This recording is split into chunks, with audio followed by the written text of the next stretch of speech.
Para sa mga batang kababaihan, mag-ingat kayo sa mga nanliligaw sa inyo. Alamin niyo muna ang background niya. Alamin niyo lahat ng mga status nila. Baka nagkakamali kayo ng pagpili sa inyong mga manliligaw. Kasi iyan ay mga cheaters. Mag-iingat kayo kasi wala pa kayong karanasan sa pag-ibig. Ganyan talaga umiibig kahit sino na lang. Pero ito yung pakatandaan nyo, mag-iingat kayo. Hindi sila lahat nagsasabi ng totoo. Ngayon, sa mga henerasyon ngayon, mga 98% yung mga yan, mga cheaters yung mga yan. Kasi karanasan ko yan, mapanakit ng damdamin hindi lang sa pisikal. Kaya kayong mga kabataan, mga kababaihan, mag-iingat kayo. Ito ang sinasabi kadalasan ng mga cheaters. Isipin mo na ang gusto mong isipin. Paniwalaan mo na gusto mong paniwalaan. Basta ako, wala akong ginagawang masama. Yan ang sinasabi ng mga cheaters.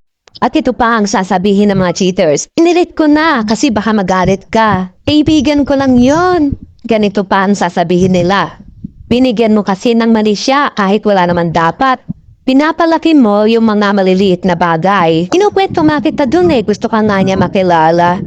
Hanip sa kasusot. Sasabihan ka pa nila ng ganito. Siguro may iba ka ng gusto, while siya naman palang may iba na. Ito pa ang ending niyang sasabihin sa'yo. Huwag na natin ipilit yung isa't isa kasi hindi na to mag-work. Pero may bago lang pala.